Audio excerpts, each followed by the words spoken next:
IQ का yes compose your dream. Hello दोस्तों, क्विककास्ट में आपका स्वागत है। हमारे चैनल के द्वारा लगातार वर्ल्ड ज्योग्राफी की क्लास कराए जा रहे हैं। आज की जो वीडियो है वर्ल्ड ज्योग्राफी में हम लोग विश्व के सभी महाद्वीपों की नदियों को अच्छे से देखेंगे, बिल्कुल मैपिंग के साथ। सभी एग्जाम के लिए बहुत ही महत्वपूर्ण है। यहाँ से क्वेश्चन एग्जाम में हमेशा पूछे जाते हैं, तो क्वेश्चन आपके गलत नहीं होने चाहिए।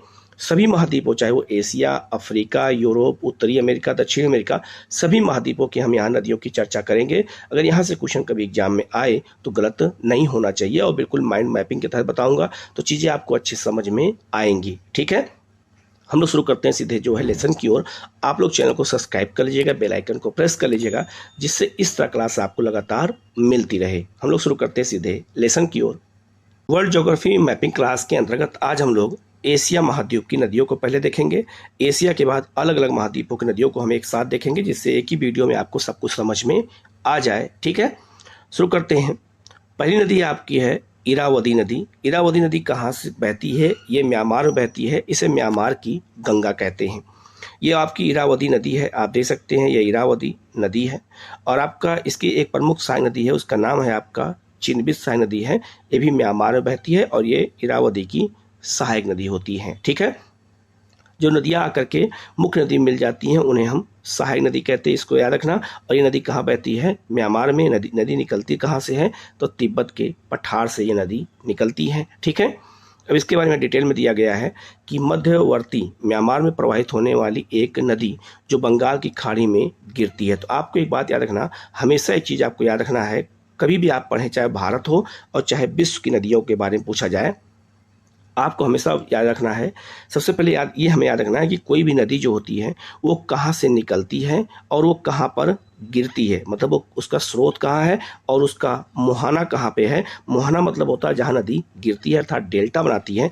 तो याद रखना, इरावदी नदी पर डेल्टा कहाँ बनाती है? बे ऑफ बंगाल में बनाती है। इसको अच्छे से याद रखना। तो कभी भी कोई भी नदी पूछा जाए तो सबसे पहले हमें यही देखना, नदी निकलती कहाँ से है, गिरती कहाँ से है। फिर हमें देखना है उन नदी की सहायक नदियाँ कौन कौन सी हैं, उन नदी की विशेषता क्या है, उस नदी किनारे कौन कौन से शहर होते हैं, तब हम उसको बाद में देखते हैं। ठीक है, इसके बाद यहाँ लिखा है इसकी उत्पत्ति माली और जो है नमाई नदियों के संगम से होता है। म्यांमार के पूर्वी राजधानी रंगून के पास यह एक बड़ा डेल्टा बनाती है। तो रंगून जो शहर है वो कहाँ पर है? म्यांमार में। और वो किस नदी किनारे है? तो आपका इरावदी नदी किनारे है।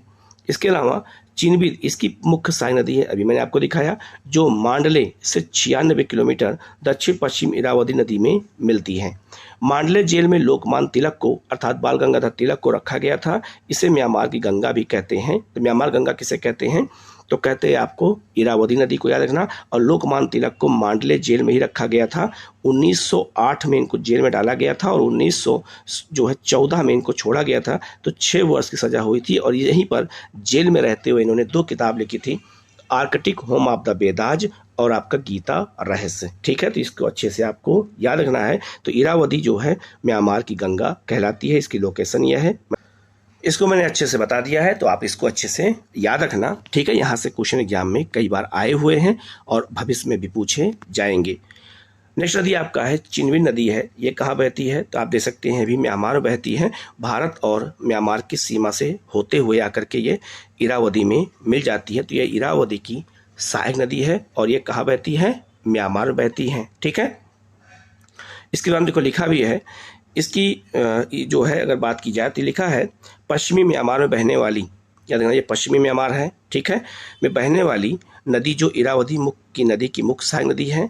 चिनबित जो है कुमन श्रेणी से निकलती है। कुमन एक पर्वत है आपका तिब्बत में, ये वहीं से ये नदी निकलती है। ठीक है, इसके बाद है आपका मेकांग नदी। मेकांग नदी आप देख सकते हैं, मेकांग नदी ये भी तिब्बत के पठार से निकलती है और ये कई देशों की सीमा बनाते हुए तब आकर के ये कहाँ पर? दक्षिण चीन सागर में गिर जाती है। ठीक है, और इसका जो डेल्टा है वो कहाँ बनता है? तो याद रखना वो वियतनाम में बनता है। याद रखना ये वियतनाम देश है, ये वियतनाम में बनता है। ये क्वेश्चन एक बार यूपी पीसीएस में पूछा भी गया था। ठीक है, तो ये कई देशों की सीमा बनाती है, इसको अच्छे से याद रखना। इसके बारे में यहाँ डिटेल में आपको पढ़ के बता देता हूँ। लिखा है आपका, यह पूर्वी तिब्बत के जो है तांगकुपा श्रेणी से निकल करके चीन के जो है यूनान प्रांत से बहती हुई यह हिंद चीन के लाओस और म्यांमार की सीमा, तो किसकी किसकी सीमा बनाती है, तो लाओस और म्यांमार की सीमा, लाओस और थाईलैंड की सीमा, कंबोडिया और दक्षिण वियतनाम की सीमा बनाती हुई दक्षिण चीन सागर में गिर जाती है। तो ये क्वेश्चन आपको याद रखना है, दक्षिण चीन सागर में गिरती है और तिब्बत के पठार से निकलती है, पहला क्वेश्चन। दूसरा याद रखना, ये लाओस और म्यांमार की सीमा, लाओस और थाईलैंड की सीमा, कंबोडिया और आपका दक्षिणी मतलब वियतनाम की सीमा ये बनाते हुए आकर के ये दक्षिण चीन सागर में गिरती है। इसके अलावा यह हिंद चीन की सबसे लंबी नदी है। अब हिंद चीन क्या है इसको बता देता हूँ मैं। तो याद रखना, जो ये आपको दिख रहा है, ये आपको जो पूरा ये प्रायद्वीप दिख रहा है, इस पूरे प्रायद्वीप को कहते हैं हिंद चीन प्रायद्वीप। ठीक है, ये हिंद चीन प्रायद्वीप है, इसलिए उसका नाम रखा गया है हिंद चीन प्रायद्वीप। यहीं से नदी ये बहती हुई आगे बढ़ती है। तो लिखा है यह हिंद चीन की सबसे लंबी नदी है। इसके डेल्टा में धान की अच्छी कृषि होती है। इसी नदी के तट पर जो है कंबोडिया की राजधानी नोम पे अवस्थित है। ये भी आपको अच्छे से याद रखना है, यहाँ से भी क्वेश्चन एग्जाम में कई बार आया हुआ है, तो इसको अच्छे से याद रखना। और इसे जो है एशिया का डेन्यूब भी कहते हैं। इसी नदी, ये नदी आपका यूरोप में डेन्यूब है, तो डेन्यूब भी कई देशों से होते हुए बहती है, कई देशों की सीमा बनाती है, आगे बताऊंगा मैं।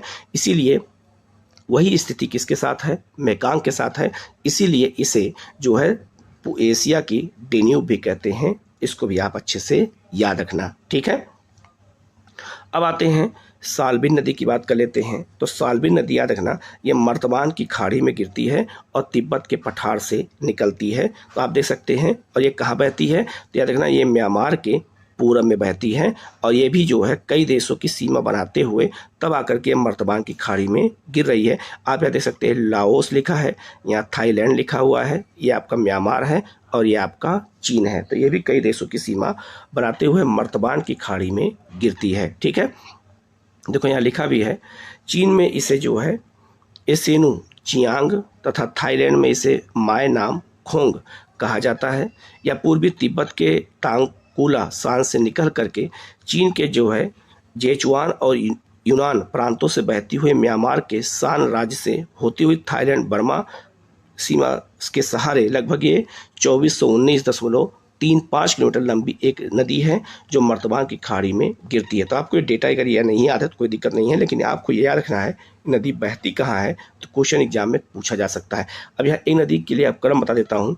ये म्यांमार है, अभी मैंने आपको बताया नदी बहती है चिनबिद, यहाँ बहती है इरावदी, यहाँ बहती है साल्बिन और यहाँ बहती है मेकांग। तो कभी कभी एग्जाम में क्रम भी पूछा जा सकता है, वेस्ट से ईस्ट की ओर या फिर ईस्ट से वेस्ट की ओर। तो आपको ये भी याद रखना है, यहाँ से भी क्वेश्चन एग्जाम में पूछे जाते हैं, तो आपके क्वेश्चन गलत नहीं होने चाहिए, ठीक है। नेक्स्ट नदी है आपकी अमू दरिया नदी। इसके बाद एक नदी है सी दरिया नदी। तो ये अमू दरिया नदी और ये आपका ये है सी दरिया नदी। ये गिरती कहाँ पे है, तो यहाँ लिखा है अरल सागर, और अरल सागर दो देशों की सीमा पर है। कौन कौन देश हैं, तो याद रखना कजाकिस्तान और आपका उज्बेकिस्तान की सीमा पर अरल सागर है, और इसी में आकर के अमू दरिया नदी गिरती है और सी दरिया नदी गिरती है। इसको भी आपको अच्छे से याद रखना है। तो यहाँ लिखा भी है, या मध्य एशिया में बहने वाली इस नदी की कुल लंबाई 2541 किलोमीटर है। पामीर के पठार से निकल के, नदी कहाँ से निकलती है, पामीर के पठार से निकल करके यह नदी अफगानिस्तान और तजाकिस्तान की सीमा बनाते हुए ये गिरती है। तो याद रखना, ये पूछा जा सकता है कि जो है अफगानिस्तान और जो है तजाकिस्तान की सीमा कौन बनाती है, तो आपको बताना है अमू दरिया नदी बनाती है, ठीक है। इसके अलावा अगर बात करते हैं तो लिखा है आगे, उज्बेकिस्तान और तुर्कमेनिस्तान की सीमा से मतलब बहती हुई या अरल सागर में अपना जल गिराती हैं। तो ये उज्बेकिस्तान और तुर्कमेनिस्तान और आपका अफगानिस्तान और तजाकिस्तान की सीमा बनाते हुए नदी बहती है और अरल सागर में गिरती हैं। इससे जो है निकाली गई नहरों के द्वारा तुर्कमेनिस्तान के मरुस्थलीय भाग में सिंचाई भी होती है। तो यहाँ पर याद रखना, बहुत सारी नहरों का निर्माण किया गया है जिससे यहाँ पर सिंचाई के लिए भी ये नदी का यूज किया जाता है। तो अच्छे से याद रखना कि अमू दरिया और सी दरिया नदी कहाँ बहती हैं, इसको हमें अच्छे से याद रखना है, क्योंकि यहाँ से क्वेश्चन पूछा जाता है। तो जो नदी बहुत चर्चा में नहीं होती है, अब क्वेश्चन वहाँ से पूछ देते हैं। आप देखो, अब हम लोग बात करेंगे सियर दरिया नदी की। तो सियर दरिया नदी कहाँ, देखिए आप देख सकते हैं यहाँ पे, और ये आपका अमू दरिया है। दोनों नदियाँ आकर के कहाँ गिरती हैं, तो अरल सागर में गिरती हैं। इसको अच्छे से याद रखना, ठीक है। तो इसके बारे में देखो लिखा है कि ये जो है तियान शान पर्वत से निकल के, तो तियान शान पर्वत कहाँ है? चीन में है। उज्बेकिस्तान से बहती हुए जो है सियर दरिया अपना जल अरब सागर में गिराती है। इसका अधिकतर जल नहरों द्वारा जाल बिछा करके जो किजिम कुल मरुस्थल की सिंचाई के लिए प्रयोग में किया जाता है। तो किजिम कुल मरुस्थल कहाँ पर है, आप इसकी लोकेशन ये देख लीजिएगा। तो किजिम कुल मरुस्थल यहाँ पे है, ठीक है। तो याद रखना, दो नदियों के बीच में यहाँ पे किजिम कुल मरुस्थल है और यहाँ सिंचाई के लिए इस पानी का जो यूज करते हैं, यहाँ कई नहरों का निर्माण किया गया है। तो अमू दरिया, सी दरिया नदी भी बहुत इंपॉर्टेंट है, इसको अच्छे से आपको याद रखना है, ठीक है। इसके बाद नदी आपका दजला और फरात, जिसे हम लोग कहते थे प्राचीन काल में, आज उसे हम कहते हैं टिग्रिस और यूफ्रेटस नदी कहते हैं। तो आप इसको पहले लोकेशन देख लीजिएगा। ये आपका है ईरान और ईरान के बगल में है आपका है इराक। तो इराक में नदी बहती है आपका दजला, पहले इसको दजला कहते थे, आज इसको कहते हैं टिग्रिस नदी कहते हैं। तो हमने प्राचीन नाम को आधुनिक नाम से इसलिए जोड़ा जिससे आपको याद रहे, ठीक है। अब आप देख सकते हैं ये आपका दजला नदी है, इसको हम जो है क्या लिखते हैं, टिग्रिस कहते हैं। तो टिग्रिस नदी आप देख सकते हैं ये आकर के ये फारस की खाड़ी में गिरती है। और आपका एक है आपका फरात नदी, इसको हम कहते हैं ये क्या कहते हैं, यूफ्रेटस नदी कहते हैं। और ये नदी ये भी आके कहाँ गिरती है, फारस की खाड़ी में गिरती है। तो याद रखना, इसी दोनों के बीच में एक मरुस्थल है, उन मरुस्थल का नाम क्या है, मेसोपोटामिया का मरुस्थल, ठीक है। तो मेसोपोटामिया का मरुस्थल किन दो नदियों के बीच में है, तो दजला फरात को चाहे जो है टिग्रिस और यूफ्रेटस नदी के बीच में कहूँ। तो लिखा है, देखो इसके बारे में लिखा है, ये नदी कहाँ निकलती है, तो तुर्की के टारस पर्वत से निकलती है, ठीक है। तुर्की के टारस पर्वत, तो तुर्की में टारस पर्वत है, मैंने कल ही वीडियो में बताया था। तो तुर्की के टारस पर्वत में जो है नदी निकलती है, वहाँ झील से निकलती है। झील का नाम क्या है, तो क्या लिखा है, जो है हजर झील से निकल करके सीरिया और इराक से बहती हुई दजला नदी फारस की खाड़ी में अपना जल गिराती है। इराक के जो है मौसूद, बगदाद और बसरा नगर इसके तट पर स्थित है। तो अगर पूछा जाए बगदाद जिस राजधानी जो इराक की है वो किस नदी पर है, तो याद रखना वो आपका दजला या फिर कह सकते हैं टिग्रिस नदी पर है। फरात नदी इसकी मुख्य सहायक नदी है। तो जो फरात की हम बात कर रहे हैं, ये इसकी मुख्य सहायक नदी, देखो आकर के इसमें आकर के मिल जा रही है। तो इसकी मुख्य धारा आकर के कहाँ गिरती है, फारस की खाड़ी में गिरती है। इसको अच्छे से आपको याद रखना है।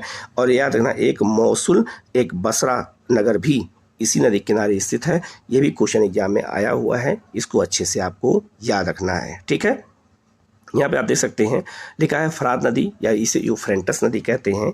ये भी आप देख सकते हैं, ये भी आपका इसकी सहायक नदी है। तो ये टाइग्रिस की सहायक नदी है, टिग्रिस की। और याद रखना ये आपका मेसोपोटामिया मैदान इसी के बीच में स्थित है, ठीक है। ये देखो इसके बारे में लिखा हुआ है, यह ईरान की मुख्य जो इराक की मुख्य नदी जो तुर्की के पर्वतों से निकल करके सीरिया इराक में बहती हुई दजला नदी में बसरा जो है नगर के पास संगम बनाती है। तो बसरा नगर के पास ही जो क्या करती है, ये संगम बनाती है। तो इसको अच्छे से याद रखना, यहीं पर जो है कौन सा शहर है, तो बसरा शहर है।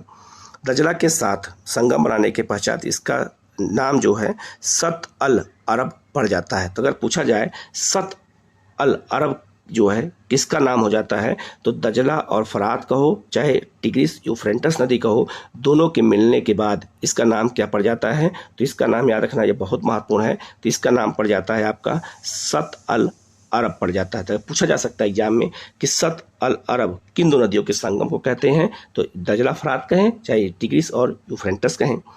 यह अपना जल फारसी खाड़ी में गिराती है। सीरिया से लिए गए पेयजल और सिंचाई का मुख्य साधन है। तो सीरिया में जो है सिंचाई का और पेयजल का मुख्य साधन कौन नदी है, तो आपका ये फरात नदी है, जिसे हम जो है यूफ्रेटस नदी कहते हैं। तो इसको बहुत अच्छे से याद रखना, ये क्वेश्चन एग्जाम में कई बार आया हुआ है, तो क्वेश्चन गलत नहीं होना चाहिए, ठीक है। इसके बाद नदी है आपकी चीन में है यांगसी नदी। यांगसी नदी आप देख सकते हैं चीन में बहती है, ये तिब्बत के पठार से निकलती है और आकर के ये पूर्वी चीन सागर में गिरती है। तो पूर्वी चीन सागर में गिरती है, तो इसके बारे में बात कर लेते हैं। लिखा है क्या चीन की सबसे लंबी और मुख्य नदी तिब्बत के पठार से निकल करके पूरब की ओर बहती हुई यह नदी अपना जल प्रशांत महासागर में गिराती है। तो चाहे इसको प्रशांत महासागर कहो और चाहे उसको हम क्या कहें, तो उसको हम चाहे दक्षिण चीन सागर कहें। इसकी लंबाई 6300 किलोमीटर है। इस नदी पर भी जो है गार्जेस डैम बनाया गया है। तो गार्जेस डैम अगर पूछा जाए किस नदी पर है, तो ये यांगसी नदी पर है। इसको अच्छे से आपको याद रखना है, ठीक है। इसके अलावा एक चीज़ और बता देता हूँ इसके बारे में, ये जो है याद रखना चीन की सबसे लंबी नदी है, लेकिन ये एशिया की भी सबसे लंबी नदी है, ये भी याद रखना। तो एशिया की सबसे लंबी नदी का भी अगर आपसे पूछा जाए कौन नदी है तो याद रखना ये आपका यांगसी नदी है, इसको अच्छे से आपको याद रखना है, ठीक है। इसके बाद नदी है आमूर नदी है, तो आमूर नदी आप देख सकते हैं, ये आमूर नदी बह रही है, ठीक है। और याद रखना आमूर नदी जो है बहुत महत्वपूर्ण है, ये जो है रसिया और चाइना की सीमा बनाती हैं। तो अगर एग्जाम में कभी आपसे पूछा जाए कि जो है रसिया और चाइना की सीमा कौन सी नदी बनाती है तो ये आमूर नदी बनाती है, इसको अच्छे से याद रखना। यह क्वेश्चन कई बार एग्जाम में आया हुआ है, ठीक है। तो ये क्वेश्चन गलत नहीं होना चाहिए। लिखा है आगे, यह मंगोलिया के पठार से निकलने वाली सीका और अंगूर नदी के संगम से आमू नदी का उद्भव होता है। आमू नदी पूरब की ओर बहती हुई चीन और रूस की सीमा बनाती है। इसकी कुल लंबाई 24 किलोमीटर है। रूस के चीता, रूस में एक शहर है आपका, उसका नाम है चीता। तो रूस के शहर मतलब चीता और जो है सखारोस्क और जो है कोम सोमोक्स्क नगर इसके तट पर स्थित है। चीता जरूर याद रखना है, क्वेश्चन पूछा जाता है, ठीक है। आमू नदी इसका जल जो है ततारी की खाड़ी में गिराती है। तो यह छोटी सी खाड़ी है ततारी, उसी में गिराती है ये, ठीक है। चीन में इसे जो है लांग जो है खिकांग के नाम से भी जाना जाता है, ठीक है। तो ये सब चीज़ें अगर याद नहीं होती तो कोई बात नहीं, लेकिन इसका मूल चीज़ याद रखना कि नदी किसकी सीमा बनाती है। तो ये नदी जो है आपकी रूस और चीन की सीमा बनाती है, इसको बहुत अच्छे से आपको याद रखना है, ठीक है। इसके बाद आपका नदी है जो है एनेसी नदी। एनेसी नदी याद रखना ये कहाँ बहती है तो ये आपका ये रूस के साइबेरिया में बहती है, और रूस का साइबेरिया एशिया का पार्ट है, ठीक है। तो ये नदी आप देख सकते हैं यहाँ से निकलते हुए और आकर के आर्कटिक महासागर में गिरती है। एक बात और आपको बता देते हैं, ये जितनी नदियाँ आपका आर्कटिक महासागर में गिरती हैं ये सब दलदल बनाती हैं। यहाँ नदियाँ अपना मुहाने पे दलदल बनाती हैं। तो क्वेश्चन आइए इसमें पूछा गया था कि जो नदियाँ आर्कटिक महासागर में गिरती हैं, साइबेरिया से बहते हुए जाती हैं, वो अपने मुहाने पर दलदल क्यों बनाती हैं। तो दलदल इसलिए बनाती हैं क्योंकि ये नदियाँ अपने मुहाने में, जहाँ पे ये मुहाना है आपका, यहाँ पे नदियाँ जम जाती हैं। तो बर्फ़ जम जाएगा क्योंकि ये आर्कटिक क्षेत्र है, यहाँ पे पोल है। तो ये जब जम जाती है, बर्फ़ जम जाता है, तो नदियों का पानी जब आता है तो बर्फ़ के होने की वजह से पानी महासागर में नहीं जा पाता है, तो आसपास फैलने लगता है पानी और फैल करके दलदल का निर्माण कर देता है। तो बर्फ़ जमने के कारण जो आर्कटिक महासागर की बर्फ़ जम जाती है, इसलिए पानी सागर में नहीं जा पाता, इसलिए वहाँ पर दलदल बनता है। इसको अच्छे से याद रखना, ये क्वेश्चन कई बार एग्जाम में पूछा गया है, ठीक है। तो लिखा है इसके बारे में, यह मंगोलिया के पर्वतों से निकल करती है। देखो आप देख सकते हैं मंगोलिया लिखा है, तो मंगोलिया के पर्वतों से निकल करके ये साइबेरिया के उत्तर की ओर बहती हुई यह नदी अपना जल आर्कटिक महासागर में गिराती है। तुंगसा, अंगारा आदि इसकी प्रमुख सहायक नदियां हैं, इसको अच्छे से याद रखना। तो अगर पूछा जाए एनेसी नदी कहाँ बहती है तो ये आपका रसिया में बहती है, साइबेरिया वाले क्षेत्र में, ठीक है। नेक्स्ट नदी आपका एट्रिस नदी है, आप देख सकते हैं, ये आप एट्रिस नदी की लोकेशन है, आप देख सकते हैं, ठीक है। और आपका एक नदी है आपका ओम नदी है, और ये आपका ये अल्ताई पर्वत है। अल्ताई पर्वत याद रखना मंगोलिया और चीन की सीमा पर है। तो यहाँ से जो नदी निकलती है एट्रिस नदी निकलती है, इसके बारे में हमें याद रखना है, ये रूस के साइबेरिया में बहती है। तो लिखा है इसके बारे में, यह अल्ताई पर्वत से निकल करके उत्तर की ओर, ये नदी उत्तर की ओर बह रही है, याद रखना ऊपर उत्तर की ओर बह रही है। तो इसको अच्छे से याद रखना। बहती हुई यह एट्रिस ओम नदी की सहायक नदी है। तो याद रखना ये किसकी सहायक नदी है, ओब की है। साइबेरिया का मुख्य नगर ओमस्क इस नदी के तट पर अवस्थित है। यह नदी कम जनसंख्या के क्षेत्र में बहती है। कठोर सर्दी इसके बेसिन का आर्थिक विकास करने में रोधक है। तो यहाँ पर बर्फ जम जाती है, इसलिए जो है यहाँ पर जनसंख्या बहुत कम पाई जाती है। तो एट्रिस नदी किसकी सहायक नदी है तो ये ओब की सहायक नदी है, इसको अच्छे से आपको याद रखना है, ठीक है। इसके बाद नदी है आपका यूराल। यूराल नदी याद रखना ये आपका एक कैस्पियन सागर है, और आपका यहाँ यूराल पर्वत है। तो याद रखना यूराल नदी जो है कैस्पियन, ये याद रखना ये यूराल पर्वत से निकल करके और आ करके ये कैस्पियन सागर में गिरती है। और याद रखना इधर वाला पार्ट आपका एशिया और इधर वाला पार्ट आपका यूरोप। तो यूरोप और एशिया की सीमा भी बनाती है कौन सी नदी तो यूराल पर्वत, ठीक है। यूराल पर्वत भी और यूराल नदी भी, ठीक है। याद रखना दोनों चीज़ सीमा बनाती हैं। ये आपका यूरोप का पार्ट है, ये आपका एशिया का पार्ट है। तो याद रखना यूराल पर्वत भी और यूराल नदी भी और कैस्पियन सागर तीनों मिल करके एशिया और आपका यूरोप की सीमा बनाते हैं। इसको अच्छे से आपको याद रखना है। तो यूराल नदी कहाँ से निकलती है, कहाँ गिरती है, इसको अच्छे से याद रखना। यहाँ देखो, यहाँ लिखा भी है, इस नदी का उद्गम यूराल पर्वत से होता है, या रूस और कजाकिस्तान में बहते हुए आपका कैस्पियन सागर में गिरती है, या एशिया और यूरोप की सीमा बनाती है। मैंने बता दिया, आप अच्छे से इसको याद रखना। तो ये नदी याद रखना कजाकिस्तान में भी बहती है, ये भी याद रखना, ये भी क्वेश्चन एग्जाम में पूछा जा सकता है। तो ये आपका रसिया और कजाकिस्तान दोनों में बहती है, ठीक है। इसके बाद नदी है आपकी ओब नदी। ओब नदी मैंने अभी आपको बताया था, ये आपका यहाँ पर ओब नदी है, आकर के ये आर्कटिक महासागर में गिर रही है। यह रूस का साइबेरिया है, इसी में बहती है। और इट्रिस नदी इसकी सहायक नदी है, जिसके बारे में मैंने आपको पहले ही बता दिया था, ठीक है। तो यहाँ लिखा है, इसका उद्गम अल्ताई पर्वत से होता है, यह रूस के पश्चिमी साइबेरियाई प्रदेश से बहते हुए ओब की खाड़ी में गिरती है। जो है इट्रिस नदी इसकी मुख्य सहायक नदी है, अभी मैंने आपको बता दिया था, इसको भी अच्छे से याद रखना। ये नदी कहाँ बहती है, तो रूस के साइबेरिया में बहती है, ठीक है। ये भी आपको मुहाने पे डेल्टा बनाती है, क्योंकि मुहाने पे डेल्टा मतलब बर्फ जम जाती है, इसीलिए वहाँ डेल्टा बनता है और वहाँ जो है दलदल बनता है, ठीक है। नेक्स्ट नदी आपकी है लीना नदी। लीना नदी जो याद रखना, ये भी रूस के साइबेरिया में बहती है। ये बैकाल झील से निकलती है, और बैकाल झील को याद रखना, बैकाल जो झील है ये विश्व की सबसे गहरी झील है, इसे साइबेरिया का मोती कहते हैं। तो यहाँ से आपकी लीना नदी निकलती है।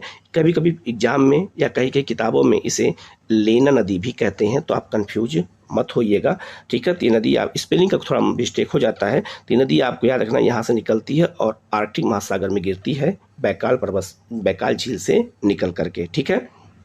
तो इसके बारे में यहाँ लिखा भी है कि जो है या रूस स्थित बैकाल झील से निकलने वाली लीना नदी उत्तर की ओर बहती हुई आर्कटिक महासागर में गिरती है, या अपने मुहाने पर दलदल बनाती है। मैंने बता दिया क्यों दलदल बनाती है। यह रूस की तीसरी सबसे लंबी नदी है, इसको भी अच्छे से याद रखना, ये भी क्वेश्चन एग्जाम में पूछा जा सकता है। नदी कहाँ से निकलती है, कहाँ बहती है, और अपना मुहाने पर दलदल क्यों बनाती है, इसको अच्छे से आपको याद रखना है, ठीक है। अब हम लोग वर्ल्ड ज्योग्राफी के मैपिंग के अंतर्गत दक्षिणी अमेरिका की प्रमुख नदियों को हम लोग यहाँ पर देखेंगे कि दक्षिण अमेरिका की कौन कौन सी नदियाँ हैं जहाँ से क्वेश्चन एग्जाम में ज़्यादा पूछे जाते हैं। ये नदी है अमेजन नदी। अमेजन नदी याद रखना, ये एंडीज पर्वत से निकल करके और आपका ये अटलांटिक महासागर में अपना जल गिराती है। तो ये इसका अपवाह तंत्र बहुत बड़ा है, ये आपको याद रखना है। और यहाँ पर अमेजन के जंगल पाए जाते हैं, जिसको हम सेलवास कहते हैं। तो इसको अच्छे से पहले हम यहाँ पर देख लेते हैं। आप देख सकते हैं, ये आपका अमेजन बेसिन है, यहाँ पर अमेजन नदी निकलती है, ठीक है। याद रखना, ये विश्व की सबसे बड़ी नदी है, और लंबाई में नहीं, चौड़ाई में सबसे लंबी नदी है, याद रखना।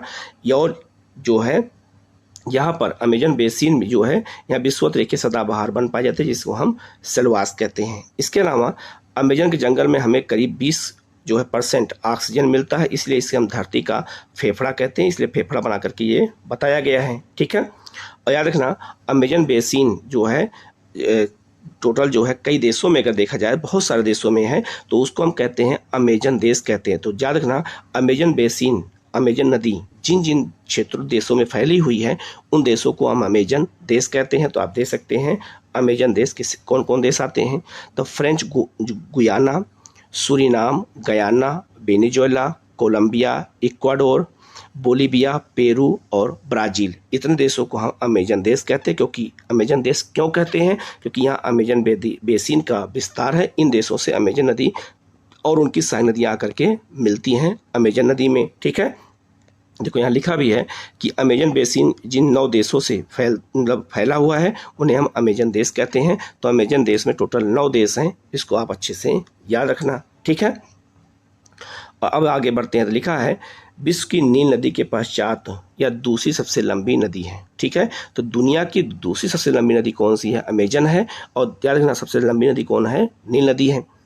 विश्व की सबसे अधिक जल प्रवाह इसी नदी के द्वारा होता है, ये भी याद रखना। तो ये विश्व की सबसे चौड़ी नदी हो गई।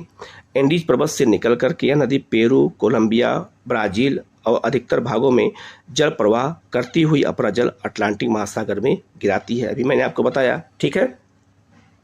इसके अलावा इसकी मुख्य जो है सहायक नदियों में जो है नापो, जापुरा, निग्रो, मदिरा, जो है आपका तापाजोस और जीगू प्रमुख सहायक नदियां हैं। इसमें आपका मदिरा आपको याद रखना, ये क्वेश्चन एग्जाम में पूछा भी गया है।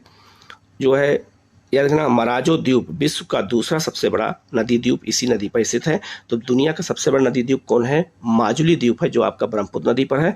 और दूसरा मराजो द्वीप है, ये आपका अमेजन नदी पर है। और याद रखना, ये दुनिया का दूसरा सबसे बड़ा द्वीप है, इसको भी आपको अच्छे से याद रखना है। ठीक है, तो अमेजन देश किसे कहते हैं, ये आपको याद रखना है। अमेजन बेसिन में जो है दुनिया का 20% ऑक्सीजन का उत्पादन होता है, इसीलिए इसे विश्व का फेफड़ा कहते हैं, ये आपको याद रखना है। और याद रखना, नदी ये मुख्य नदी आप देख सकते हैं ये है, और इसमें कई सारी नदियाँ आकर के मिलती हैं, तो कई देशों से होकर गुजरती हैं, 9 देशों से टोटल आती हैं, इसीलिए इसको हम कहते हैं अमेजन बेसिन कहते हैं। और यहाँ पर सदाबहार वन पाए जाते हैं, और यहाँ पर बहुत ज़्यादा वर्षा भी होती है। ये विषुवत रेखा के पास है, बिल्कुल ये विषुवत रेखा इसी जो है इससे गुजरते हुए आगे बढ़ती है। तो यहाँ पर बहुत घने जंगल पाए जाते हैं, इसको बहुत अच्छे से आपको याद रखना है, बहुत अच्छे से इसको समझने की जरूरत है, क्योंकि यहाँ सबसे क्वेश्चन एग्जाम में आता है तो गलत नहीं होना चाहिए। ठीक है, इसके बाद एक नदी है आपका जो है ब्राजील में बहती है, साओ फ्रांसिस्को नदी आप देख सकते हैं। ये नदी यहाँ पे बह रही है, कहाँ पर? ब्राजील में, और आकर के ये अटलांटिक महासागर में गिरती है। तो ये ब्राजील में बहती है। तो लिखा है ब्राजील की एक नदी जो है बेलो होरिजोंटे दक्षिणी ब्राजीलियन उच्च भूमि से जो है मिनास गेरास से निकल करके उत्तर दिशा में बहती हुई या मुड़ करके जो है अटलांटिक महासागर में गिर जाती है। बस इतना आपको याद रखना है। पूछा जा सकता है नदी कहाँ बहती है, तो ये आपका ब्राजील में बहती है, ये आपको अच्छे से याद रखना है। ठीक है, नेक्स्ट आपका है पराना नदी।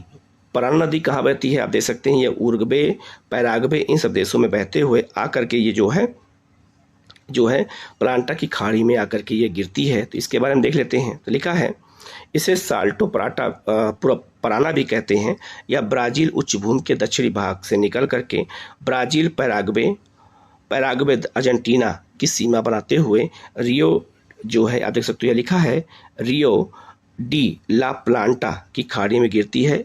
इस किनारे पराना नगर अर्जेंटीना में स्थित है, ये आपको याद रखना है। ठीक है, तो क्वेश्चन एग्जाम में पूछा जा सकता है कि किसकी किसकी सीमा बनाती हैं, इसको अच्छे से हमें याद रखना है। ये क्वेश्चन कई बार आया हुआ है, और पराना नदी बहुत ही महत्वपूर्ण नदी है। ठीक है, इसके बाद नदी है आपका पैराग्वे नदी है, ये भी यहीं पर बहती है पैराग्वे नदी, और आकर के ये भी जो है अटलांटिक महासागर में अपना जल गिराती है। तो लिखा है पराना की दक्षिणवर्ती सह नदी जो है ब्राजील के दक्षिणी उच्च भूमि के जो है मांटो ग्रासो से निकल करके पैराग्वे में प्रवाहित होती हुई पैराग्वे अर्जेंटीना की जो है सीमा पर पराना नदी से आकर के ये मिल जाती हैं। ठीक है, इसके बाद याद रखना, यहाँ लिखा है कॉन्सेप्शन नगर का ये नौगम्य है, ब्राजील और पैराग्वे इसकी प्राकृतिक सीमा बनाते हुए आगे बढ़ती है। तो ब्राजील और पैराग्वे की सीमा और अर्जेंटीना पैराग्वे की सीमा बनाती हैं, इसको अच्छे से आपको याद रखना। ये दक्षिण अमेरिका में बहती है। ठीक है, ये नदी बहुत ही इंपॉर्टेंट है, तो यहाँ से क्वेश्चन एग्जाम में पूछा जा सकता है। ये नदी आपका है उरुग्वे नदी, ये उरुग्वे में बहती है, आप देख सकते हैं। ये भी आकर के वहीं पर नदी आकर के मिल जाती है। तो लिखा है यह नदी ब्राजील के दक्षिणी भाग से निकल करके ब्राजील, अर्जेंटीना तथा उरुग्वे और अर्जेंटीना की सीमा पर बहती हुई रियो डी ला प्लांटा जो यहाँ पर है कि खाड़ी में गिर जाती है। पराना, पैराग्वे और उरुग्वे नदियों को सम्मिलित रूप से ला प्लांटा कहा जाता है। याद रखना, ये बहुत महत्वपूर्ण है। अगर कभी आपसे पूछा जाए कि ला प्लांटा नदी किसे कहते हैं, तो पराना, पैराग्वे और उरुग्वे तीनों आपस में मिल जाती हैं यहीं पर आकर के, इसीलिए उसको ला प्लांटा कहते हैं। याद रखना, ये बहुत महत्वपूर्ण है, ये क्वेश्चन एग्जाम में पूछा जा सकता है कि ला प्लांटा किसे कहते हैं। तो ये तीन नदियों का मिलन होता है, उसको हम ला प्लांटा कहते हैं। ठीक है, नेक्स्ट नदी है आपका ओरिनिको नदी। ओरिनिको नदी याद रखना वेनेजुएला में बहती है, और इसके जो है घाटी में पेट्रोलियम के भंडार पाए जाते हैं। यही कारण है कि वेनेजुएला दुनिया में सबसे अधिक पेट्रोलियम का भंडार अपने पास रखा हुआ है। ठीक है, तीन नदी याद रखना, यहाँ कोलंबिया का पठार है, यहाँ से निकल करके ये उत्तर की ओर बहते हुए आकर के ये यहाँ पर कैरिबियन सागर है, चाहे कैरिबियन सागर कहें और चाहे अटलांटिक महासागर कहें, उसी में आकर नदी गिरती है। ठीक है, तो इसके बारे में देखो, यहाँ लिखा है कि दक्षिणी अमेरिका के देश वेनेजुएला का एक प्रमुख नदी जो कोलंबिया पठार के सियरा जो है पारीमा पर्वत से निकल करके कोलंबिया वेनेजुएला सीमा के सहारे या बहती हुए कैरिबियन सागर में गिर जाती है। इसकी सनदी जो है कोरोनी नदी विश्व का सबसे ऊंचा जलप्रपात भी इसी पर स्थित है। याद रखना, यहाँ इसे हम कैरो नदी भी कहते हैं। तो कोरोनी नदी कहो चाहे इसको हम कैरो नदी कहें, इसी नदी पर याद रखना ये किसकी सारी नदी है। तो ये याद रखना ये बहुत महत्वपूर्ण है, ये नदी किसकी है। तो ये किसकी सारी नदी, आप देखो यहाँ लिखा भी है, ये आपका ओरिनिको की सारी नदी है। और यहीं पर ये नदी बहती है, कौन सी, कैरो नदी। और कैरो नदी पर विश्व का सबसे ऊंचा जलप्रपात स्थित है, उसका नाम क्या है, एंजिल जलप्रपात है। या भी दे सकते हैं एंजिल जलप्रपात जो है इसी नदी कैरो पर या फिर इसे कोरोनी नदी कहते हैं, उसी पर स्थित है। ये भी वेनेजुएला में ही है, ये भी आपको याद रखना। तो जलप्रपात ये वेनेजुएला में है और विश्व का सबसे ऊंचा जलप्रपात है। किस नदी पर है, तो कैरो नदी पर है। इसको आप अच्छे से याद रखना, ये क्वेश्चन गलत नहीं होना चाहिए, ठीक है। अब हम लोग आगे बढ़ते हैं। वर्ल्ड ज्योग्राफी मैपिंग के क्लास के अंतर्गत हम लोग आप जो है उत्तरी अमेरिका की प्रमुख नदियों को देखेंगे। तो उत्तरी अमेरिका महाद्वीप की प्रमुख नदियां कौन कौन सी हैं और यहाँ से क्वेश्चन कैसे एग्जाम में पूछा जा सकता है, अब हम लोग इसकी बात कर लेते हैं। सबसे पहले लिखेंगे, आप देख सकते हैं लिखा है मिसिसिपी नदी। मिसिसिपी नदी आप देख सकते हैं, ये 2 मैप दिखा गया है। यहाँ लिखा है आपका मैक्सिको की खाड़ी, ये आपका मैक्सिको की खाड़ी है। और ये नदी जो है आप देख सकते हैं आकर के मैक्सिको की खाड़ी में गिरती है। और जब गिरती है तो पक्षी के आकार का, पक्षी के पंख के आकार का जो है डेल्टा बनाती है। तो ये भी क्वेश्चन पूछा जा सकता है, पूछा गया है कि पक्षी के जो है पंख के आकार का, पक्षी के जो है पंजे के आकार का डेल्टा कौन बनाती है, तो मिसिसिपी नदी बनाती है। और इसी मैदान में याद रखना, इसी घाटी में ही पेरीज घास का मैदान स्थित है, जो मैंने आपको पहले बता चुका हूँ, ठीक है। तो क्या लिखा है, मिसिसिपी नदी उत्तरी जो है मिनेसोटा में जो है इस्टका झील से, जो है इस्टका झील है आपका कनाडा में, वहीं से निकलती है, छोटी सी नदी के रूप में शुरू होती है। मिसिसिपी नदी 33 राज्यों में बहती हुई और इसका जल क्षेत्र देश के आधे हिस्से को कवर करता है। तो अमेरिका के 33 राज्य में बहती है कौन सी नदी, मिसिसिपी नदी बहती है, ठीक है। कनाडा की सीमा से निकल करके नदी दक्षिण की ओर बहती हुई मैक्सिको की खाड़ी में अपना जल गिराती है। जो है सेंट लुई जो है याद रखना मैसिफ और आपका न्यू ऑरलियंस इसके तट पर स्थित प्रमुख नगर हैं। ये आपका कौन नगर है, तो ये आपका सब अमेरिका में है, ठीक है। इसके अलावा मिसौरी, इसकी सबसे प्रमुख सा नदी कौन सी है, मिसौरी है, रेड है। इसके बाद में याद रखना अरकानसास है और टेनेसी, इसकी प्रमुख सा नदियां हैं। आपको इसको याद रखना पड़ेगा, मिसौरी और रेड और आपका टेनेसी को तो जरूर याद रखना पड़ेगा, तीनों को। और इसी टेनेसी नदी की तर्ज पर हमारे देश में याद रखना जो है दामोदर नदी घाटी परियोजना बनाई गई थी, उस पर कई डैम बनाए गए थे। तो याद रखना ये एनएसी नदी घाटी के तर्ज पर ही बनाया गया था, इसको अच्छे से याद रखना।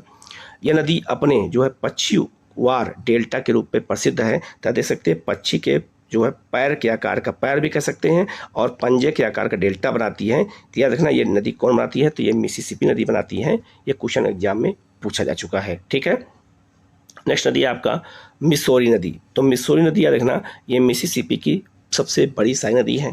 तो लिखा है यह जो है मोंटाना राज्य के दक्षिणी रॉकी पर्वत से निकल करके सेंट लुई के पास मिसिसिपी नदी से मिल जाती है। तो ये मिसिसिपी की साई नदी हो गई। यह नदी मिसिसिपी के साथ मिलकर के विश्व का सबसे बड़ा नदी तंत्र का बनाती है।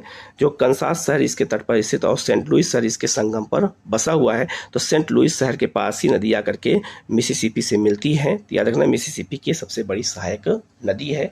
इसके बारे में भी क्वेश्चन एग्जाम में पूछा जाता है, ठीक है। इसके बाद नदी है आपका मैकेंजी नदी। तो ये मैकेंजी नदी कनाडा में बहती है और मैकेंजी नदी के अलावा मैकेंजी यहाँ पे पठार भी है, मैकेंजी यहाँ पे नदी भी है, मैकेंजी झील भी है और मैकेंजी खाड़ी भी है, ये भी याद रखना। तो कनाडा में मैकेंजी नदी आकर के ये आर्कटिक महासागर में गिरती है, ये आपको याद रखना। ये कनाडा में बहती है मैकेंजी नदी, ठीक है। तो यहाँ लिखा है यह कनाडा के उत्तर पश्चिमी प्रांत में स्थित जो ग्रेट स्लेव झील से निकलती है। तो यहाँ ग्रेट स्लेव झील है, यहीं से निकलती है। और जो अगला वीडियो बनाएंगे हम आपको दिखाएंगे, बताएंगे, वो हम झीलों के बारे में बताएंगे। विश्व की सभी झीलों को एक ही वीडियो में मैं बना दूंगा।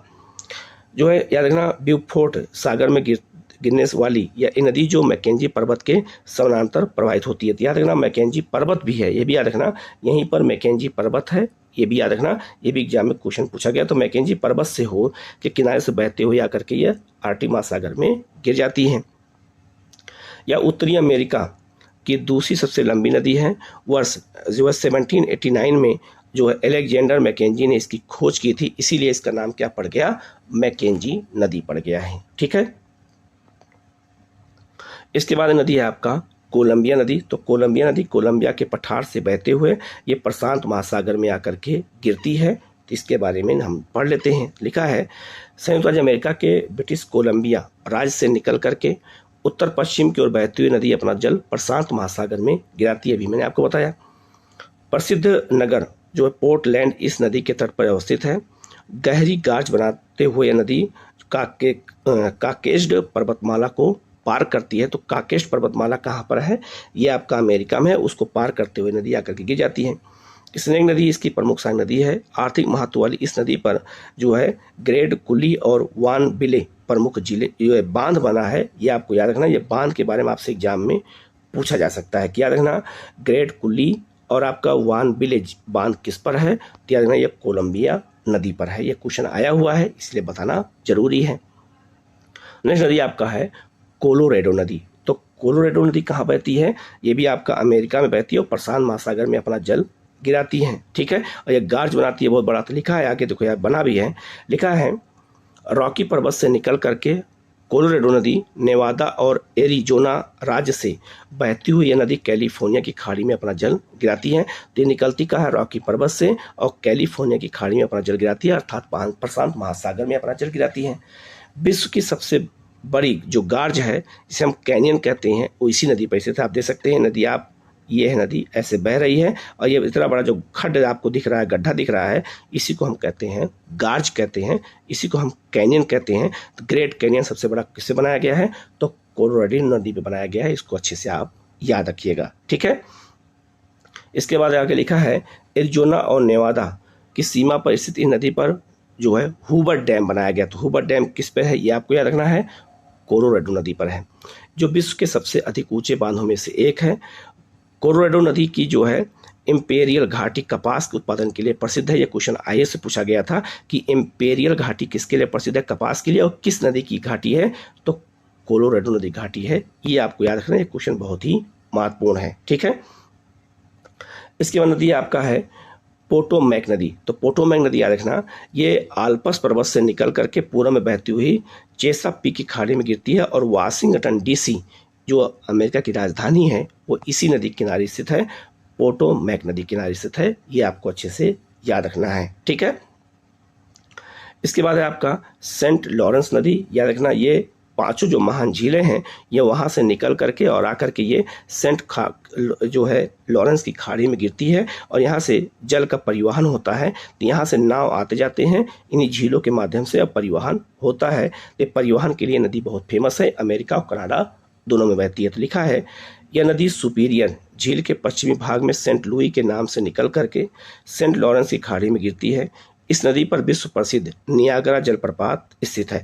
तो नियाग्रा जलप्रपात कहाँ पे आप देख सकते हैं, इसकी लोकेशन ये है आपका। तो यहाँ पे ये ओरेंटियो झील और ये आपका जो है इरी झील है। तो ओरेंटियो और इरी झील के बीच में नियाग्रा जलप्रपात है।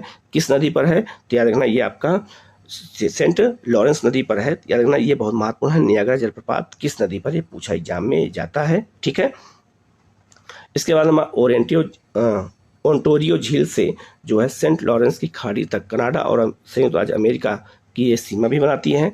यह उत्तरी अमेरिका का सबसे व्यस्त आंतरिक जलमार्ग है। कनाडा का ओटावा शहर इसके तट पर स्थित है। तो ये बहुत ही व्यस्त जलमार्ग है। ये भी याद रखना, ये नदी जो है अपने व्यस्त जलमार्ग के लिए जानी जाती है और ओटावा शहर इसी नदी के किनारे स्थित है। ये अमेरिका और कनाडा दोनों में बहती है। इसको आप अच्छे से याद रखिएगा। ठीक है, और नियाग्रा जलप्रपात इसी नदी पर है। ये क्वेश्चन भी कम से कम 6-7 बार पूछा जा चुका है, तो आप गलती मत करिएगा। यहाँ से क्वेश्चन अगर कभी आए तो गलत नहीं होना चाहिए। ठीक है, इसके बाद नदी है आपका रियो ग्रैंडे नदी। तो रियो ग्रैंडे नदी ये यूपीपीसीएस में और बीपीएससी में और आईएएस तीनों पूछा जा चुका है। ये किसकी सीमा बनाती है? तो यूनाइटेड स्टेट और मेक्सिको की सीमा बनाती है। कौन सी? रियो ग्रैंडे नदी। आप देख सकते हैं ये रियो ग्रैंडे नदी अमेरिका और मेक्सिको की सीमा बनाती है और मेक्सिको की खाड़ी में नदी गिर जाती है। ठीक है, तो यहाँ लिखा भी है इसके बारे में, लिखा है यह उत्तरी अमेरिका के माउंट जो है एल्बर्ट से निकलने वाली ये नदी संयुक्त राज्य अमेरिका और मेक्सिको की सीमा बनाती है। ये बहुत महत्वपूर्ण है, इसको अच्छे से आप याद रखना है, क्वेश्चन कई बार एग्जाम में आया हुआ है। बाढ़ आने पर यह नदी प्रायः अपना रास्ता बदलती है, जिस कारण से दोनों देशों के बीच में सीमा विवाद बना रहता है। तो अमेरिका में और मेक्सिको के बीच में इस नदी जो है अपना मार्ग बदलती रहती है, इसलिए इसको लेकर के सीमा विवाद भी है। यह नदी मैक्सिको की खाड़ी में गिर जाती है। ठीक है, तो आप इसको अच्छे से याद रखना, यहाँ से क्वेश्चन कभी आए तो गलत ना होने पाए। लोग आगे बढ़ते हैं और अफ्रीका महाद्वीप की नदियों को हम लोग देखेंगे कि अफ्रीका महाद्वीप पे कौन कौन सी नदियाँ पाई जाती हैं। ठीक है, सबसे पहले बात करेंगे नील नदी की। तो नील नदी याद रखना कहाँ से निकलती है, कैसे निकलती है, बता देता हूँ मैं। ये आपका है मेडिटेरियन सी, इसको हम कहते हैं भूमध्य सागर, और आपका ये है लेक विक्टोरिया। तो विक्टोरिया झील से ये नदी निकलती है व्हाइट नील के नाम से। तो यहाँ लिखा है व्हाइट नील। और यहाँ पर इथोपिया में एक झील है टाना झील, देखो यहाँ लिखा है टाना झील। तो टाना झील से निकलती है ब्लू नील के नाम से। तो व्हाइट नील और ब्लू नील दोनों मिल करके आपका खातूम, सूडान की राजधानी खातूम है, ये वहीं पर आकर के मिल जाती है। इसके बाद इसका नाम पड़ जाता है नील नदी नाम पड़ जाता है। तो नील, इसको हिंदी में नील ही कहेंगे, इसको हम नाइल भी कहते हैं, लेकिन इसको हम ब्लू नहीं कहेंगे किसी कीमत पर, याद रखना। तो नील नदी जो है जिसे हम नाइल नदी कहते हैं, ये आपका ब्लू नील और व्हाइट नील के मिलने के बाद इसका नाम नील पड़ जाता है। तो ये नदी कहाँ निकलती है, विक्टोरिया झील से, और ये ताना झील से निकलती है, और ये दुनिया की सबसे लंबी नदी है। ठीक है, और कहाँ गिरती है, तो ये भूमध्य सागर में गिरती है। इसको अच्छे से आपको याद रखना है, इसके बारे में हम डिटेल में जानेंगे। ठीक है, दिखा आगे लिखा है, इस पे देखो एक डैम भी बना हुआ है, आसवान डैम है। कई बार एग्जाम में पूछा जा चुका है कि आसवान डैम किस नदी पर है, तो ये आपका ये किस पर है, तो ये आपका नील नदी पर है, मिस्र में है। ठीक है, देखो यहाँ इसके बारे में और आगे बढ़ते हैं। देखो ये लिखा है विक्टोरिया लेक। ये विक्टोरिया लेक है, ये युगांडा, केनिया और तंजानिया तीनों देशों की सीमा पर स्थित है, और यहीं से नदी निकलती है आपकी कौन सी, तो नील नदी निकलती है। इसको आप अच्छे से याद रखना। ठीक है, लिखा भी है पूर्वी अफ्रीका में बहने वाली यह नदी विश्व की सबसे लंबी नदी है। विक्टोरिया झील से सफ़ेद नील, जिसे हम व्हाइट नील कहते हैं, के नाम से निकल करके युगांडा और मिस्र से बहती हुई नील नदी जो है भूमध्य सागर में अपना जल गिराती है। इसकी लंबाई जो है 6,695 किलोमीटर है। सूडान के खातूम में सफ़ेद नील और ब्लू नील संगम बनाती है। इसी संगम पर खातूम स्थित है, और खातूम और आसवान बांध के बीच यह नदी कई छोटे छोटे जलप्रपातों से गुजरती है। इस पर कई छोटे छोटे जलप्रपात भी बने हुए हैं। आसवान बांध पर पन बिजली उत्पन्न की जाती है। इसी नदी पर ओवन बांध और सेन्नार बांध भी स्थित है, यह भी याद रखना। तो नील नदी पर 3 बांध हैं, आसवान बांध है, ओवन बांध है, आपका सेन्नार बांध है। ये तीनों बहुत महत्वपूर्ण है, इसको अच्छे से याद रखना। काहिरा और एलेक्जेंड्रिया नगर इसके तट पर स्थित है। तो काहिरा किसकी राजधानी है, मिस्र की, और एलेक्जेंड्रिया है ये मिस्र का बंदरगाह है, भूमध्य सागर पर है। तो ये भी इसी नदी किनारे स्थित है, इसको अच्छे से आपको याद रखना है। ठीक है, ब्लू नील क्या है, ब्लू नील मैंने बताया भी था आपको। तो लिखा है ब्लू नील नदी मुख्य साई नदी जो इथोपिया की टाना झील से के निकल करके उत्तर की ओर बहते हुए खातूम के पास जो है ये सफ़ेद नील के साथ संगम बनाती है। इथोपिया की सीमा के पास सूडान में इस नदी पर आपका नोजियर बांध बनाया गया है। तो सूडान में नोजियर बांध किस पर है, तो ब्लू नील पर है। ये भी क्वेश्चन एग्जाम में आया हुआ है, अच्छे से इसको याद रखना, क्वेश्चन गलत नहीं होना चाहिए। ठीक है, नेक्स्ट नदी है आपका कांगो नदी, इसको हम जारे नदी भी कहते हैं। ये आपका कांगो प्रजातांत्रिक गणराज्य में बहती है, और ये जो है विषुवत रेखा इस नदी को 2 बार काटती है। आप देख सकते हैं 2 बार काटते हुए दिखाया गया है। ठीक है, लिखा भी है मध्य अफ्रीका की तेज बहने वाली नदी कांगो नदी विषुवत रेखा को जो है 2 बार काटती है। विश्व में सबसे अधिक पन बिजली उत्पादन करने के लिए जो है शक्ति इसी नदी में है। इसके बेसिन में घने भूमध्य रेखीय वन पाए जाते हैं, बहुत यहाँ घने जंगल पाए जाते हैं। याद रखना, इसी जंगल में जो है पिग्मी नामक जनजाति रहती है जो पेड़ों पर अपना निवास बनाती है, मैंने आपको बताया भी था। तो इसको अच्छे से याद रखना, यहाँ पर बहुत घने जंगल पाए जाते हैं, क्योंकि विषुवत रेखा पर है। तो विषुवत रेखा तापमान अधिक वर्षा होती है, इसलिए यहाँ पर घने जंगल पाए जाते हैं। जंगलों में पिग्मी और निग्रो जनजाति के लोग रहते हैं। इसी नदी पर जो है स्टेनले और लिविंगस्टोन जलप्रपात स्थित है। मोस्ट इम्पॉर्टेंट याद रखना, अगर पूछा जाए कि लिविंगस्टोन और आपका स्टेनले ये 2 जलप्रपात किस नदी पर है, तो ये आपका ये कांगो नदी पर है। इसको अच्छे से याद रखना, ये क्वेश्चन एग्जाम में कई बार आया हुआ है। ठीक है, इसके अलावा कसाई उबागी इसकी मुख्य सहायक नदियां हैं और इबोला भी इसकी सहायक नदी है। ये भी याद रखना, इबोला भी इसकी सहायक नदी ही है। जो इबोला इसी के नाम पर रोग का नाम रखा गया है। हीरे के व्यापार पर लगभग आधा भाग कसाई नदी बेसिन से प्राप्त होता है, तो कसाई इसकी सहायक नदी है, यहाँ से हीरे का उत्पादन किया जाता है। नेक्स्ट नदी है आपकी नाइजर नदी, इसको हम तेल नदी भी कहते हैं। आप देख सकते हैं नाइजर नदी के बारे में, ये नदी आप देख सकते हैं इसे बहते हुए आकर के ये गिनी की खाड़ी में गिरती है, तो इसके घाटी में तेल भी पाया जाता है। तो लिखा है नाइजर पश्चिमी अफ्रीका की मुख्य नदी है। लोमा पर्वत से निकल के, यहाँ लोमा पर्वत है, वहीं से निकल करके यह नदी माली, नाइजर और नाइजीरिया होते हुए गिनी की खाड़ी में अपना जल गिराती है, देख सकते हैं। ठीक है, बमाको माली और जो है नियामी और लोसाक इसी नदी के तट पर स्थित है, ये प्रमुख नगर है। तो माली राजधानी बमाको इसी नदी के जो है तट पर स्थित है, इसको अच्छे से आपको याद रखना है, ये क्वेश्चन एग्जाम में आपसे पूछा जा सकता है। ठीक है, इसके बाद नदी आपका है लिम्पोपो नदी। आप देख सकते हैं लिम्पोपो नदी आपका ये इंडियन ओशियन में गिरती है, अफ्रीका में बहते हुए आके नदी ये गिरती है। तो इसके बारे में क्या है लिखा है, तो लिखा है आपका, देखना ध्यान से देखिएगा, लिखा है दक्षिण अफ्रीका के ट्रांसवाल क्षेत्र से निकल करके हिंद महासागर में गिरने वाली मकर रेखा नदी इसको 2 बार काटती है। तो मकर रेखा नदी इसको 2 बार काटती है, और विश्वत रेखा नदी कांगो को 2 बार काटती है, और कर्क रेखा नदी माही नदी को 2 बार काटती है, जो भारत में बहती है। ठीक है, तो ये मकर रेखा इसको 2 बार काटती है। यह नदी दक्षिण अफ्रीका को बोत्सवाना और जिम्बाब्वे से अलग करता है, ये भी आपको याद रखना। 3 नदी याद रखना, आप देख सकते हैं ये आपका जो है आपका बोत्सवाना है, और आपका ये जो है दक्षिण अफ्रीका है। तो ये आप देखो इसको अलग करते हुए दिखाया भी गया है। ठीक है, और जिम्बाब्वे को भी। नेक्स्ट आपका जिम्बेंजी नदी है, आप देख सकते हैं जिम्बेंजी नदी, ये आपका जिम्बेंजी नदी है, ये भी आपका जो इंडियन ओशियन में आकर के गिरती है। ठीक है, इसके बारे में देख लेते हैं। तो लिखा है यह नदी कटंगा उच्च भूमि से निकलकर जाम्बिया देश में प्रवेश करती है, जाम्बिया और जिम्बाब्वे की सीमा बनाती है। क्वेश्चन बहुत बार आ चुका है कि जाम्बिया और जिम्बाब्वे की सीमा कौन नदी बनाती है, तो जिम्बेंजी नदी बनाती है, और मोजाम्बिक देश से होकर के या जो है मोजाम्बिक की खाड़ियाँ हिंद महासागर में गिर जाती हैं। विक्टोरिया जलप्रपात इसी नदी पर स्थित है, तो विक्टोरिया जलप्रपात भी है।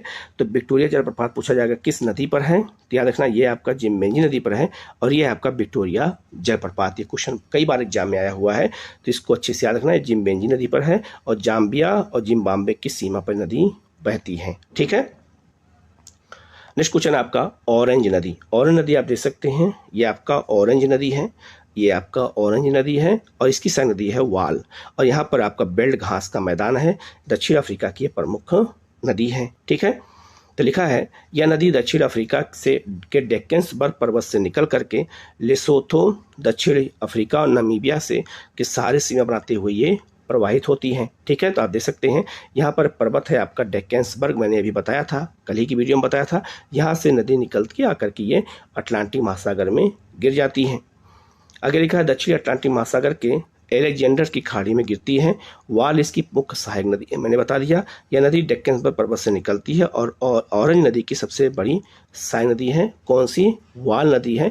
तो अफ्रीका की जो मुख्य नदियाँ थी मैंने बता दिया है। अब हम लोग आगे बढ़ते हैं और आते हैं यूरोप की नदियों के बारे में चर्चा कर लेते हैं। अब हम लोग आगे बढ़ते हैं और यूरोप की नदियों के बारे में हम लोग यहाँ पर देखेंगे कि यूरोप की कौन कौन सी नदियाँ महत्वपूर्ण हैं। सबसे पहली नदी है आपका जो है डेन्यूब नदी है, जो ब्लैक फॉरेस्ट से निकलती है। आप देख सकते हैं ब्लैक फॉरेस्ट जर्मनी में है, तो ब्लैक फॉरेस्ट से निकलती है, जो कई देशों की सीमा बनाते हुए ये आपका जो है ब्लैक सी में गिरती है नदी। ठीक है, ये बहुत ही महत्वपूर्ण है। ठीक है, अब आप देख सकते हैं लिखा भी है। अब इसके बारे में क्या लिखा हुआ है, लिखा है यह नदी जो है आपका यह हंगरी तथा स्लोवाकिया से क्रोएशिया तथा सर्बिया से जो है रोमानिया और बुल्गारिया से रणनीतिक सीमा भी बनाती है। तो याद रखना ये हंगरी जो है, स्लोवाकिया, क्रोएशिया, सर्बिया, रोमानिया और बुल्गारिया की सीमा भी बनाती है ये नदी। ठीक है, डेन्यूब नदी के निचले हिस्से विशेष में जो है आपका जो है टर्जन नामक एक नई मछली प्रजाति पाई जाती है, जो सबसे अधिक संकटग्रस्त है। डेन्यूब नदी बेसिन को राइन नदी बेसिन से जो है लुडबिन नहर से जोड़ती है। तो याद रखना लुडबिन नहर ये आपका कहाँ पर है, तो याद रखना ये आपका यहाँ से नदी बहती है राइन नदी, और आपका डेन्यूब नदी है तो जो है लुडबिन नामक नहर द्वारा इन दोनों नदियों को आपस में जोड़ दिया गया है। ये भी आपको अच्छे से याद रखना है, ये क्वेश्चन एग्जाम में पूछा गया है। ठीक है, नेक्स्ट आपका है डेन्यूब नदी, तो इसके बारे में और बाकी बात कर रहे थे तो लिखा है आपके, ये आपका ब्लैक फॉरेस्ट से निकलती है जो मैंने अभी आपको दिखाया, काला सागर में गिरती है। Germany, Austria, Slovakia, Hungary, Croatia, Serbia, Romania और बुल्गारिया, टोटल 8 देशों से नदी बहती है जो भी बताया। यह विश्व की सर्वाधिक देशों से गुजरने वाली नदी है, डेन्यूब नदी है। डेन्यूब नदी यूरोप की दूसरी नदी सबसे बड़ी नदी है और पश्चिमी यूरोप की सबसे लंबी नदी है। ये भी आपको याद रखना, सबसे बड़ी नदी है तो पूरे यूरोप की दूसरी सबसे लंबी नदी है, ये भी आपको याद रखना है। पहली कौन सी है यूरोप की? वोल्गा है, आगे बताऊंगा मैं। डेन्यूब नदी यूरोप की जो है सबसे अधिक विशालतम नदी है, लॉन्गेस्ट नदी है। इसके तट पर 4 देशों की राजधानियाँ स्थित हैं। ऑस्ट्रिया की राजधानी आपका वियना, आपको अच्छे से याद रखना है। इसके अलावा स्लोवाकिया राजधानी जो है आपका बास्टियावा, हंगरी राजधानी बुडापेस्ट और सर्बिया राजधानी बेलग्रेड इसी नदी के तट पर स्थित है। ये भी आपको अच्छे से याद रखना है। किसके बारे में? डेन्यूब के बारे में, ठीक है। आगे मैंने इसको बड़ा बता ही दिया था। नेक्स्ट आपका है पो नदी। पो नदी कहाँ बहती है? तो ये इटली में बहती है। पो नदी आल्पस पर्वत से निकलती है और आपका आकर के ये जो है एडियाटिक सागर में गिर जाती है। इसे जो है इटली की गंगा कहते हैं, ठीक है। इटली गंगा कहते हैं। कैसे कहते हैं? ये देखो, हमारे यहाँ हिमालय, जैसे आपका हिमालय मान लो है और आपका ये बंगाल की खाड़ी है, तो गंगा नदी ऐसे निकल करके आके बंगाल खाड़ी में गिरती है। तो सेम वैसी कंडीशन किसके साथ है? पो नदी के साथ है, इसलिए इसको हम इटली की गंगा कहते हैं। ये भी वहाँ बहुत पवित्र नदी है। तो देखो इसके बारे में लिखा भी है, आप देख सकते हैं। ये पूरा आपका क्षेत्र इटली की जो है पो नदी का बेसिन को यहाँ पर दिखाया गया है। लिखा है इसका उद्गम कहाँ होता है? तो आल्पस पर्वत से या एडियाटिक सागर डेल्टा बनाती है। एडियाटिक सागर में मिलने से पहले यह 45 अक्षांश के समानांतर बहती भी है। 45 अक्षांश गुजरता है तो उसी के समानांतर बहती है। तो क्वेश्चन पूछा जा सकता है कि यूरोप की कौन सी नदी है जो 45 अंश अक्षांश के समानांतर बहती है? तो पो नदी है, ठीक है। इसके अलावा पो नदी इटली की सबसे लंबी नदी है, इसे इटली की गंगा कहते हैं। और लोबार्डी का मैदान इसी नदी पर स्थित है जहाँ चावल होता है। याद रखना, इस मैदान को हम लोबार्डी का मैदान कहते हैं, इसको याद रखना। और यहाँ पर जो है सर्वाधिक जो है पो नदी बेसिन में इटली का फैसल नगर, मिलान और इटली का जो है ड्यूटिरिन शहर इसी नदी किनारे स्थित है। आपको अच्छे से ये बात याद रखनी है, ठीक है। इसके बाद नदी आपका है राइन नदी। राइन नदी आप देख सकते हैं। राइन नदी यहाँ पे आपका ब्लैक फॉरेस्ट के पास से ये आपका जर्मनी से निकलती है और आकर के ये आपका रॉटरडम नीदरलैंड के पास ये आपका जो है उत्तरी जो है सागर में गिर जाती हैं। तो राइन नदी याद रखना एक भ्रंश घाटी में बहती है। याद रखना ये भ्रंश घाटी में बहती है। जैसे हमारे यहाँ नर्मदा बहती है रिफ्ट घाटी में, वैसे ये भी रिफ्ट घाटी में बहती है। इसको हम हिंदी में भ्रंश कहते हैं। तो लिखा है इसके बारे में, यहाँ पे हम लोग डिटेल में देख लेते हैं। तो लिखा है इसके बारे में, यह 6 देशों स्विट्जरलैंड, ऑस्ट्रिया जो आपका लिechtenstein और आपका जर्मनी, फ्रांस और नीदरलैंड में बहती है। आल्प्स पर्वत से नदी निकलती है। मुहाना कहाँ है? उत्तरी सागर में है, नीदरलैंड में। इसके मुहाने पर रोटरडम नामक बंदरगाह स्थित है, ठीक है, आप देख सकते हैं। स्विट्जरलैंड में का बेसल शहर और जर्मनी का वान शहर इसी नदी के तट पर स्थित है। तो बेसल याद रखना, हमारे यहाँ एक जो है मानक तय किया गया था। किसका मानक? उसे हम यूरो मानक कहते हैं। वो यहीं पर उसकी मीटिंग हुई थी। पेट्रोल और डीजल का मानक होता है, ठीक है। यह यूरोप का सबसे व्यस्त अंतरस्थलीय जलमार्ग है यहाँ से। और जो है राइन नदी भ्रंश घाटी से होकर के बहती है। इसके पूर्व में ब्लैक फॉरेस्ट और पश्चिम में जो है वास्जेस पर्वत स्थित है। तो आप याद रखना, ये आपका यहाँ ब्लैक फॉरेस्ट है आपका और यहाँ पर वास्जेस पर्वत है। इसी 2 पर्वतों के बीच में राइन नदी बहती है भ्रंश घाटी में। इसको हम रिफ्ट घाटी कहते हैं, ये अच्छे से याद रखना। और इसी की घाटी में कोयला पाया जाता है। याद रखना, जो आपका ये वाला क्षेत्र है इसको कहते हैं रूर प्रदेश। तो रूर प्रदेश में क्या पाया जाता है? कोयला। और आपको इधर कहते हैं सार प्रदेश। सार प्रदेश में क्या पाया जाता है? लोहा पाया जाता है। तो इसकी घाटी में लोहा और कोयला पाया जाता है। याद रखना, द्वितीय विश्व युद्ध में, प्रथम विश्व युद्ध में जो समझौता हुआ था आपका पेरिस का, तो उसके तहत इस पर कब्जा कर लिया गया था। इस पर कब्जा फ्रांस का हो गया था। और इसी राइन नदी घाटी के क्षेत्र को कब्जा करने के लिए हिटलर का उदय हुआ और हिटलर ने इसको पुनः जो है फ्रांस से जीत लिया था। तो राइन नदी घाटी का विश्व युद्ध में बड़ा महत्व है, दोनों विश्व युद्ध में, ठीक है। नेक्स्ट नदी आपका है जो है सीन नदी। सीन नदी कहाँ बहती है इसको देख लेते हैं। लिखा है फ्रांस के पठारी क्षेत्र में बहती है सीन नदी, आप देख सकते हैं, ठीक है। इंग्लिश चैनल, ये आपका इंग्लिश चैनल है। इसके मुहाने पर फ्रांस का ली हार्बे बंदरगाह स्थित है, ये आपको याद रखना है। ठीक है, इसके अलावा आपका जो है इसके तट पर पेरिस शहर स्थित है, जो फ्रांस की राजधानी है। तो पेरिस शहर किस तट पर स्थित है? सी नदी के तट पर स्थित है, इसको अच्छे से आपको याद रखना है। ठीक है, नेक्स्ट आपका है बोल्गा नदी। तो बोल्गा नदी याद रखना, ये यूरोप की सबसे लंबी नदी है। ठीक है, आप देख सकते हैं। तो याद रखना, ये मैक्सिको के पास से निकलती है और आपके कैस्पियन सागर में गिरती है। ठीक है, तो लिखा है वाल्दे पहाड़ी रूस से निकलती है, कैस्पियन सागर इसके मुहाने पर डेल्टा का निर्माण करती है, यह आपको कैस्पियन सागर में गिर जाती है। बोल्गा नदी यूरोप की सबसे लंबी नदी है। बोल्गा नदी बाल्टिक सागर, आर्टिक सागर और आपको मैक्सिको को नहर के माध्यम से जोड़ती भी है, याद रखना। तो ये कैसे याद रखना है? यहाँ देखो नदी है आपकी डॉन, यहाँ एक नदी है डॉन, आगे बताऊंगा मैं, और ये बोल्गा है। तो डॉन और बोल्गा को नहर द्वारा जोड़ दिया गया है। तो मैक्सिको से जो है आपका रसिया का जहाज ऐसे होते हुए कैस्पियन सागर भी जा सकता है और काला सागर भी आ सकता है। इसके अलावा ऊपर जो है आर्टिक महासागर से भी जुड़ा हुआ है और इसके अलावा ये बाल्टिक सागर से भी जुड़ा हुआ है। तो जो है 5 जो है मुख्य रूप से 4 से 5 जो है अलग अलग सागर से इसको जोड़ा गया है। तो याद रखना, बोल्गा नदी जो है रसिया के लिए बहुत ही महत्वपूर्ण है, सारा व्यापार यहीं से होता है। नेक्स्ट नदी आपका है निस्तर नदी। निस्तर नदी आप देख सकते हैं कहाँ पर है? तो आपका यह यूक्रेन आपका जो है और आपका ये मालडोवा की सीमा बनाते हुए आकर के ये काला सागर में गिरती है और इस नदी के तट पर आजकल युद्ध चल रहा है, ये भी आपको अच्छे से याद रखना है। लिखा है आपका, यह नदी जो है कार्पेथियन के उत्तरी ढाल से निकल करके यूक्रेन और मालडोवा से बहती हुई काला सागर में गिरती है। आगे लिखा है यह यूक्रेन और मालडोवा की सीमा बनाती है, आप देख सकते हैं बनाते हुए दिखाया गया है। ठीक है, आपको याद रखना है।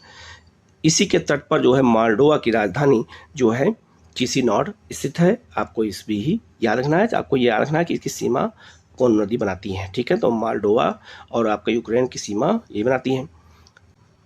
नेक्स्ट आपका है रोन नदी। तो रोन नदी आप देख सकते हैं, ये आपकी रोन नदी ये बह रही है और ये आपका नीचे आपका ये भूमध्य सागर है, इसी में आकर के ये गिरती है।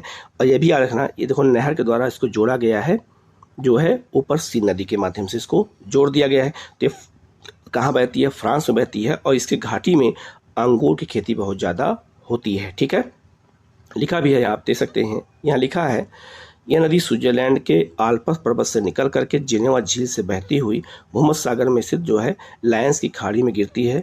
इसकी मुख्य नदियाँ में आपका देखना साओन है, फ्रांस के लियोन शहर इसी नदी के तट पर स्थित है, इसको आपको अच्छे से याद रखना है। कहाँ बहती नदी है? तो आपका ये फ्रांस में बहती है। ठीक है, नेक्स्ट नदी आपका है टेम्स नदी, ये आपका इंग्लैंड में बहती है। तो देख सकते हैं टेम्स नदी आपका ये कहाँ बह रही है? इंग्लैंड में, और ये उत्तरी सागर में आकर के गिरती है। यह जो है लंदन इसी नदी के किनारे स्थित है और ये पूरे इंग्लैंड की सबसे प्रमुख नदी है जहाँ पर जल परिवहन किया जाता है। तो लिखा है इसका पुराना जो नाम है वो इसका नाम है टेमेसिस है। यह दक्षिणी जो है इंग्लैंड में जो है कोर्स ओल्ड पहाड़ी से निकल करके उत्तरी सागर में गिरती है। लंदन और ऑक्सफोर्ड नगर इसी के किनारे स्थित है। लंदन इसके दोनों किनारों पर स्थित है।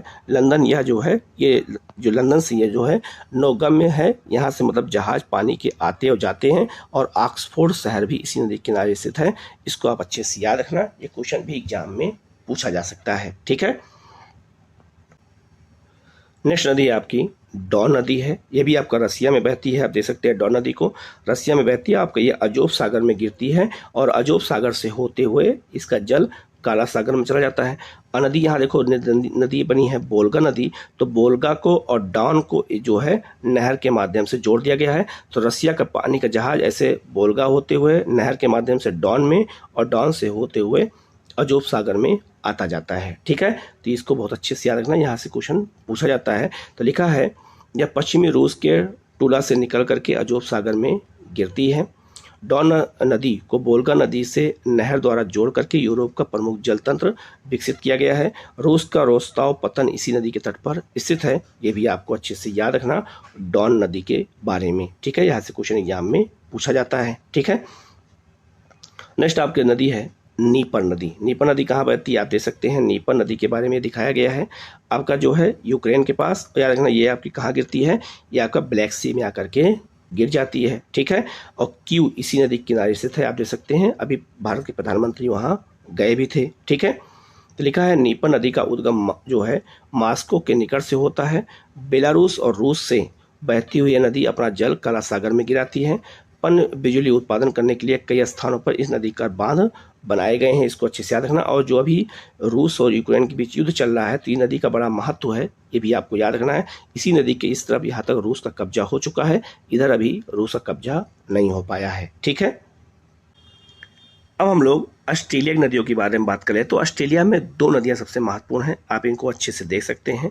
तो ऑस्ट्रेलिया में एक नदी आपकी है डार्लिंग और एक आपका है मरे। तो डार्लिंग और मरे नदियां हैं जो आपका ये ग्रेट डिवाइडिंग रेंज पर्वत से निकल करके और आपका ये जो है दक्षिणी, इसे हम दक्षिणी सागर कहते हैं, दक्षिणी सागर में आकर के ये गिर जाती हैं।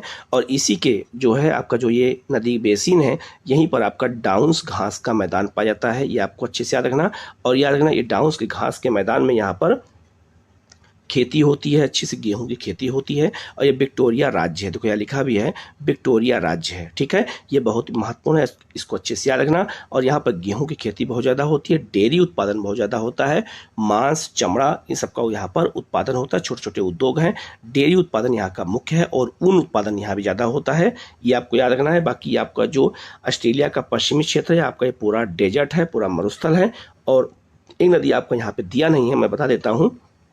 ये नदी यहाँ बहती है आपका विक्टोरिया नदी। तो विक्टोरिया नदी बहती है कहाँ पर, तो ये आपका याद रखना ऑस्ट्रेलिया में। तो विक्टोरिया नदी ऑस्ट्रेलिया में बहती है, विक्टोरिया मरुस्थल ऑस्ट्रेलिया में है, याद रखना है। विक्टोरिया आपका राज्य भी कहाँ पर है, ये भी आपका ऑस्ट्रेलिया में है। ठीक है, तो विक्टोरिया के नाम पे 3 चीज़ें यहाँ पर दे दी गई हैं, इसको अच्छे से देख लेना।